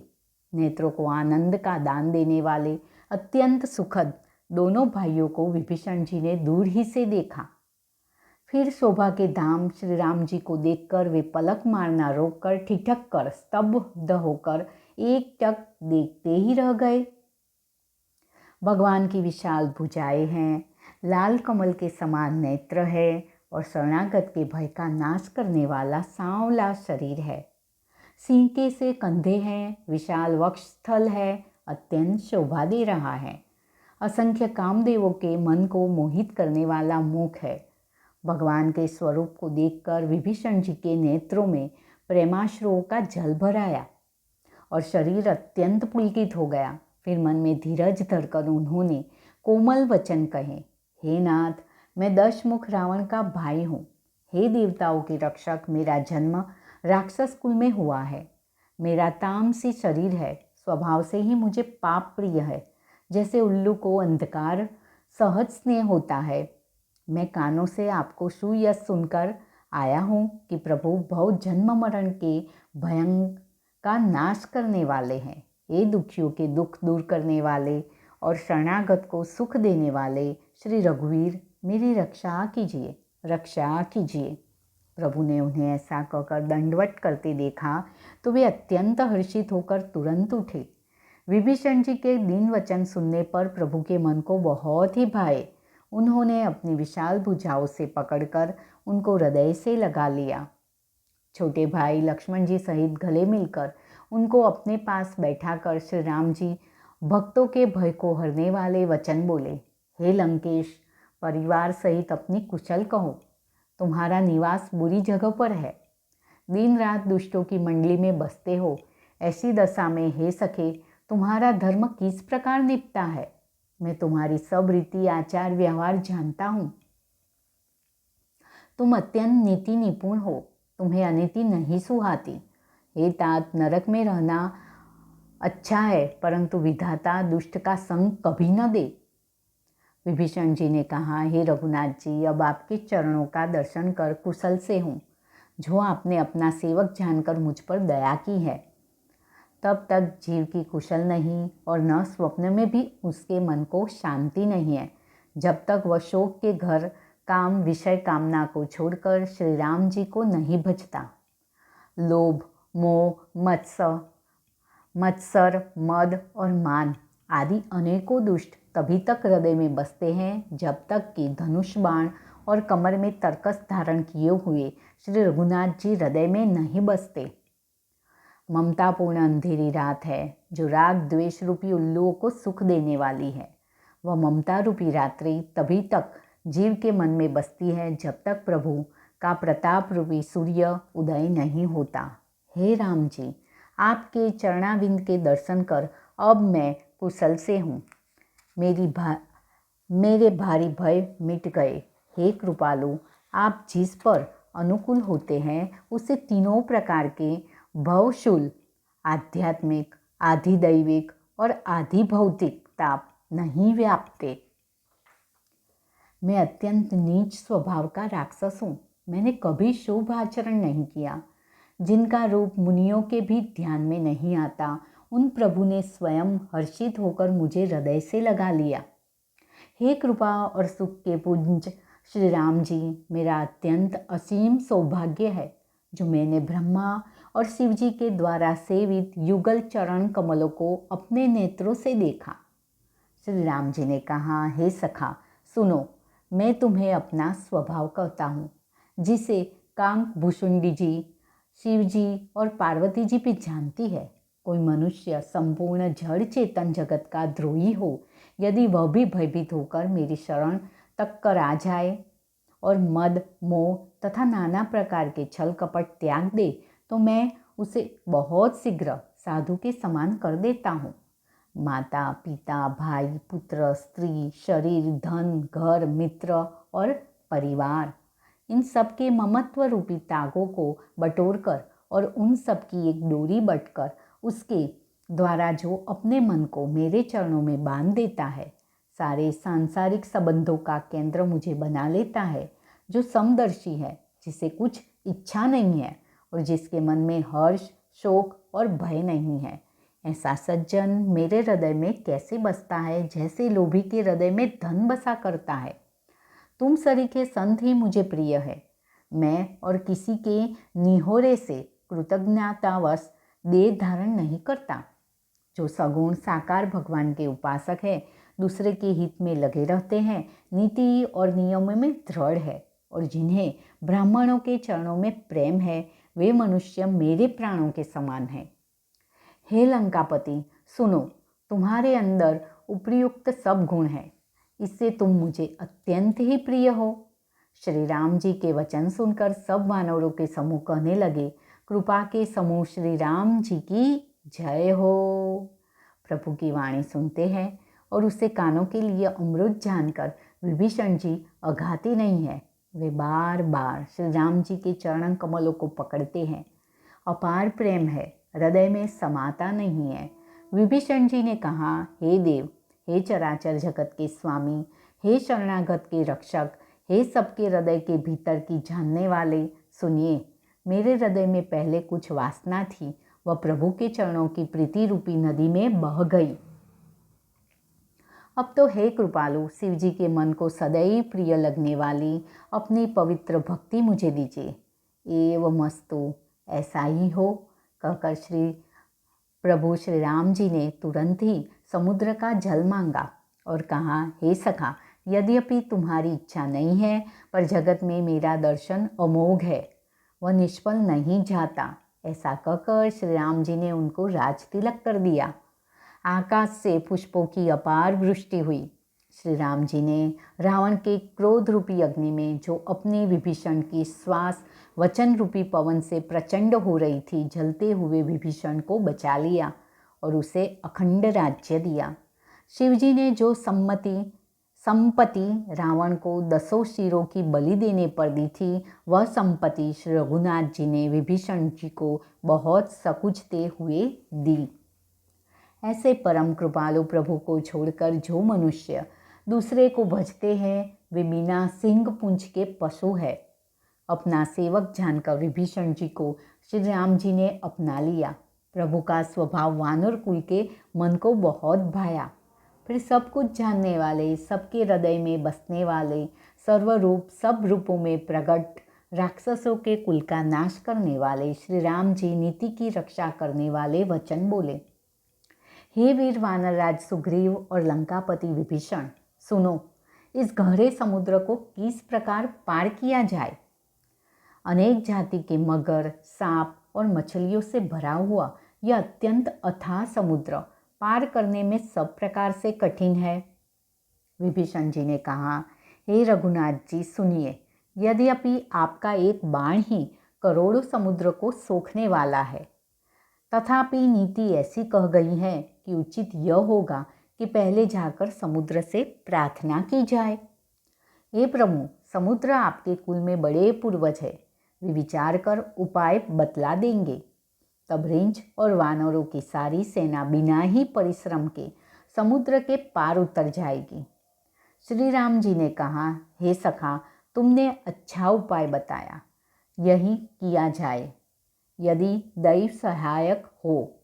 यह सलाह लक्ष्मण जी के मन को अच्छी नहीं लगी।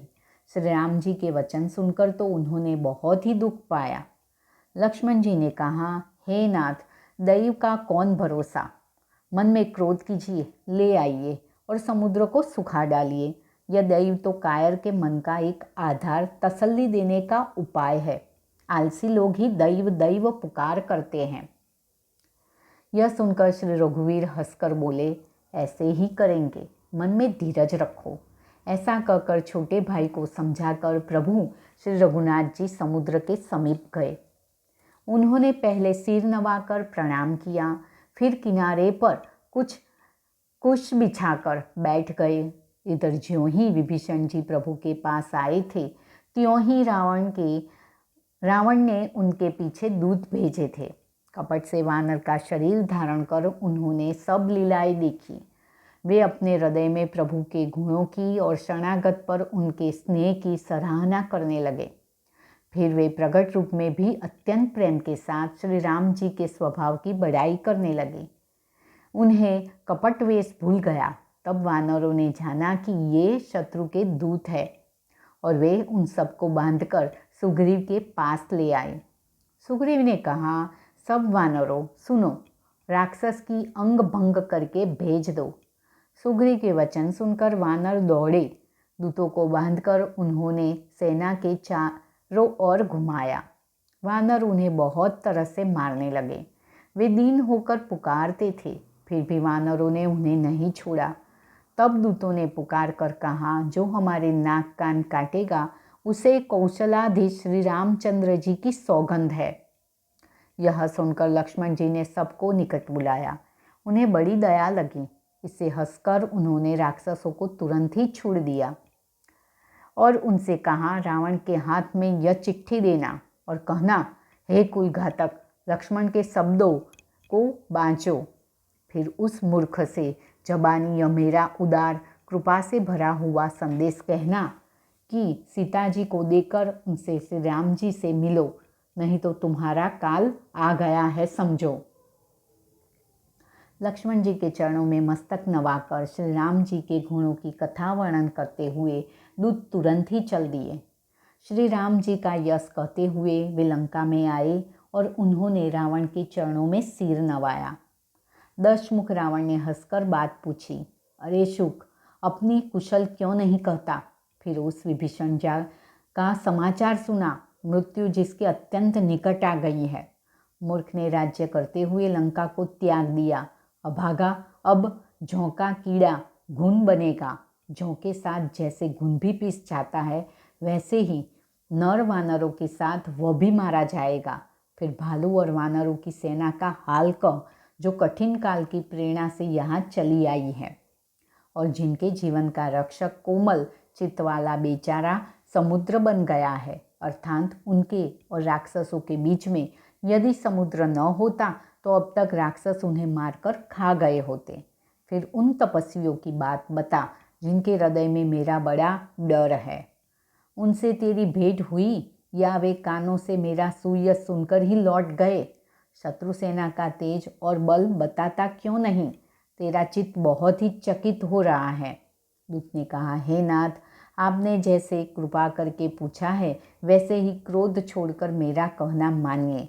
मेरी बात पर विश्वास कीजिए। अब आपका छोटा भाई श्री राम जी से जाकर मिला, तब उसके पहुँचते ही श्री राम जी ने उसको राज तिलक कर दिया।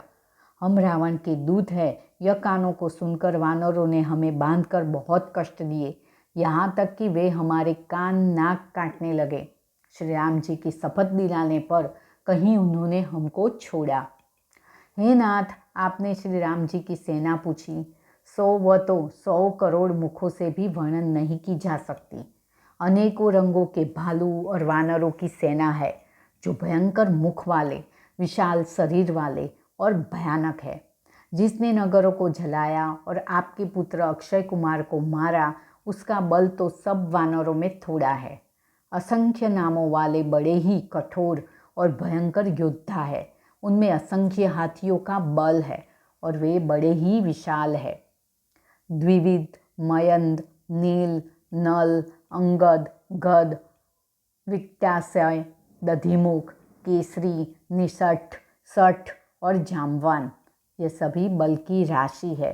यह सब वानर बल में सुग्रीव के समान है और इनके जैसे एक दो नहीं करोड़ों हैं। उन बहुत सौ को गिन ही कौन सकता है। श्री राम जी की कृपा से उनमें अतुलनीय बल है।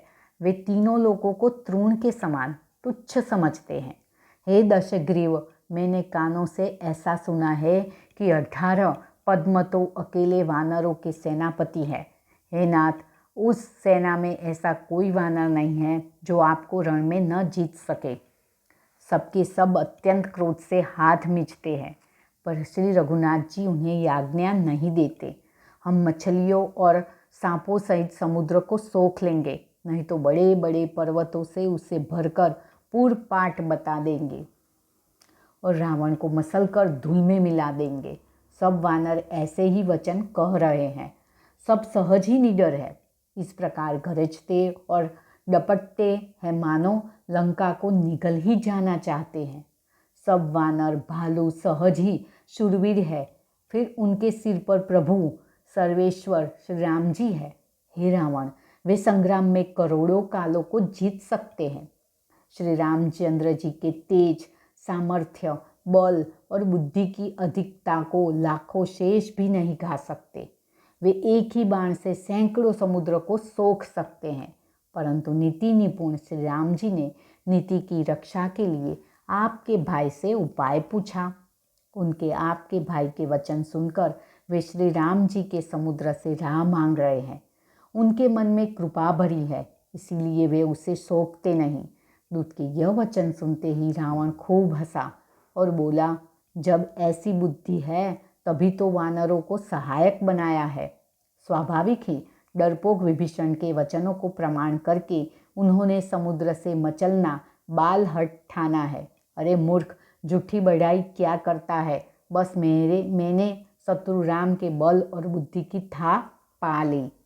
जिसके विभीषण जैसा डरपोक मंत्री हो, उसे जगत में विजय और विभूति ऐश्वर्य कहाँ। दुष्ट रावण के वचन सुनकर दूत को क्रोध बढ़ाया। उसने मौका समझकर पत्रिका निकाली और कहा, श्री राम जी के छोटे भाई लक्ष्मण ने यह पत्रिका दी है। हे नाथ, इसे बचवा कर छाती ठंडी कीजिए। रावण ने हंसकर उसे बाएं हाथ से लिया और मंत्री को बुलवाकर वह मूर्ख उसे बचाने लगा। पत्रिका में लिखा था, अरे मूर्ख, केवल बातों से ही मन को रिझाकर अपने कुल को नष्ट भ्रष्ट न कर। श्री राम जी से विरोध करके तो विष्णु, ब्रह्मा और महेश की शरण जाने पर भी नहीं बचेगा। या तो अभिमान छोड़कर अपने छोटे भाई विभीषण की भांति प्रभु के चरण कमलों का भ्रमर बन जा, अथवा रे दुष्ट श्री रामचंद्र जी के बाण रूपी अग्नि में परिवार सहित पतिंगा हो जा। दोनों में से जो अच्छा लगे सो कर। पत्रिका सुनते ही रावण मन में भयभीत हो गया, परंतु मुख से ऊपर से मुस्कुराता हुआ वह सबको सुनाकर कहने लगा, जैसे कोई पृथ्वी पर पड़ा हुआ हाथ से आकाश को पकड़ने की चेष्टा करता हो, वैसे ही यह छोटा तपस्वी लक्ष्मण वांग विलास करता है, निंग हंगता है। दूत ने कहा, हे नाथ, अभिमानी स्वभाव को छोड़कर इस पत्र में लिखी सब बातों को सत्य समझिए। क्रोध छोड़कर मेरा वचन सुनिए। हे नाथ, श्री राम जी से वैर त्याग दीजिए। यद्यपि श्री रघुवीर समस्त लोगों के स्वामी है, पर उनका स्वभाव अत्यंत ही कोमल है। मिलते ही प्रभु आप पर कृपा करेंगे और आपका एक भी अपराध वे हृदय में नहीं रखेंगे। जानकी जी श्री रघुनाथ जी को दे दीजिए। हे प्रभु, इतना कहना मेरा कीजिए। जब उस दूत ने जानकी जी को देने के लिए कहा, तब दुष्ट रावण ने उसको लात मारी। वह भी विभीषण की भांति चरणों में सिर नवाकर वही चला जहाँ कृपा सागर श्री रघुनाथ जी थे। प्रणाम करके उसने अपनी कथा सुनाई और श्री रामचंद्र जी की कृपा से अपनी गति मुनि का स्वरूप पाई। शिव जी कहते हैं, हे भवानी, वह ज्ञानी मुनि था, अगस्त्य ऋषि के शाप से राक्षस हो गया था। बार बार श्री राम जी के चरणों की वंदना करके वह मुनि अपने आश्रम को चला गया। इधर 3 दिन बीत गए, किंतु जड़ समुद्र विनय नहीं मानता। तब श्री राम जी क्रोध सहित बोले, बिना भय के प्रीति नहीं होती। हे लक्ष्मण, धनुष्य बाण लाओ, मैं अग्नि बाण से समुद्र को सोख डालूं। मूर्ख से विनय, कुटिल के साथ प्रीति, स्वाभाविक ही कंजूस से सुंदर नीति, उदारता का उपदेश, ममता में फंसे हुए मनुष्य से ज्ञान की कथा, अत्यंत लोभी से वैराग्य का वर्णन, क्रोधी से शम शांति की बात और कामी से भगवान की कथा, इनका वैसा ही फल होता है जैसा ऊसर में बीज बोने से होता है। अर्थात ऊसर में बीज बोने की भांति यह सब व्यर्थ जाता है। ऐसा कहकर श्री रघुनाथ जी ने धनुष चढ़ाया। यह मत लक्ष्मण जी के मन को बहुत अच्छा लगा। प्रभु ने भयानक अग्निबाण संधान किया, जिससे समुद्र के हृदय के अंदर अग्नि की ज्वाला उठी। मगर, सांप तथा मछलियों के समूह व्याकुल हो गए। जब समुद्र ने जीवों को जलते जाना, तब सोने के थाल में अनेक मणियाँ रत्नों को भरकर अभिमान छोड़कर वह ब्राह्मण के रूप में आया। काकभूषुंडी जी कहते हैं, हे गरुड़ जी, सुनिए, चाहे कोई करोड़ों उपाय करके सिंचे, पर केला तो काटने पर भी फलता है। नीच विनय से नहीं मानता, वह डांटने पर ही झुकता है, रास्ते पर आता है। समुद्र ने भयभीत होकर प्रभु के चरण पकड़कर कहा, हे नाथ, मेरे सब अवगुण दोष क्षमा कीजिए। हे नाथ, आकाश, वायु, अग्नि, जल और पृथ्वी, इन सबकी करनी स्वभाव से ही जड़ है। आपकी प्रेरणा से माया ने इन्हें सृष्टि के लिए उत्पन्न किया है। सब ग्रंथों ने यही गाया है। जिसके लिए स्वामी की जैसी आज्ञा है, वह उसी प्रकार से रहने में सुख पाता है। प्रभु ने अच्छा किया जो मुझे शिक्षा दंड दी, किंतु मर्यादा जीवों का स्वभाव भी आप की ही बनाई हुई है। ढोल, गंवार, शूद्र, पशु और स्त्री, ये सब शिक्षा के अधिकारी है। प्रभु के प्रताप से मैं सूख जाऊंगा और सेना पार उतर जाएगी, इससे मेरी बढ़ाई नहीं है, मेरी मर्यादा नहीं रहेगी। तथापि प्रभु की आज्ञा अपेल है, अर्थात आपकी आज्ञा का उल्लंघन नहीं हो सकता, ऐसा वेद गाते हैं। अब आपको जो अच्छा लगे मैं तुरंत वही करूं। समुद्र के अत्यंत विनीत वचन सुनकर कृपालु श्री राम जी ने मुस्कुरा कर कहा, हे तात, जिस प्रकार वानरों की सेना पार उतर जाए वह उपाय बताओ। समुद्र ने कहा, हे नाथ, नील और नल 2 वानर भाई है। उन्होंने लड़कपन में ऋषि से आशीर्वाद पाया था। उनके स्पर्श कर लेने से ही भारी भारी पहाड़ भी आपके प्रताप से समुद्र पर तैर जाएंगे। मैं भी प्रभु की प्रभुता को हृदय में धारण कर अपने बल के अनुसार जहाँ तक मुझसे बन पड़ेगा सहायता करूँगा। हे नाथ, इस प्रकार समुद्र को बधाई ये, जिससे तीनों लोकों में आपका सुंदर यश गाया जाए। इस बाण से मेरे उत्तर तट पर रहने वाले पाप के राशि दुष्ट मनुष्यों का वध कीजिए। कृपालु और रणधीर श्री राम जी ने समुद्र के मन की पीड़ा सुनकर उसे तुरंत ही हर लिया, अर्थात बाण से उन दुष्टों का वध कर दिया। श्री राम जी का भारी बल और पौरुष देखकर समुद्र हर्षित होकर सुखी हो गया। उसने उन दुष्टों का सारा चरित्र प्रभु को कह सुनाया। फिर चरणों की वंदना करके समुद्र चला गया। समुद्र अपने घर चला गया। रघुनाथ जी को यह मत, उसकी सलाह अच्छा लगा। यह चरित्र कलयुग के पापों को हरने वाला है। इसे तुलसीदास ने अपनी बुद्धि के अनुसार गाया है। श्री रघुनाथ जी के गुण समूह सुख के धाम, संदेह का नाश करने वाले और विषाद का दमन करने वाले हैं। अरे मूर्ख मन, तू संसार का सब आशा भरोसा त्याग कर निरंतर इन्हें गा और सुन। श्री रघुनाथ जी का गुणगान संपूर्ण सुंदर मंगलों का देने वाला है। जो इसे आदर सहित सुनेंगे वे बिना किसी जहाज अन्य साधन के ही भवसागर को तर जाएंगे। कलयुग के समस्त पापों का नाश करने वाले श्री रामचरितमानस का यह 5वां सोपान श्रीहरि, सुंदरकांड श्रीहरि। क्योंकि प्रभु की लीलाएं अनंत है, वो कभी अंत नहीं होती। जय श्री राम, जय वीर हनुमान।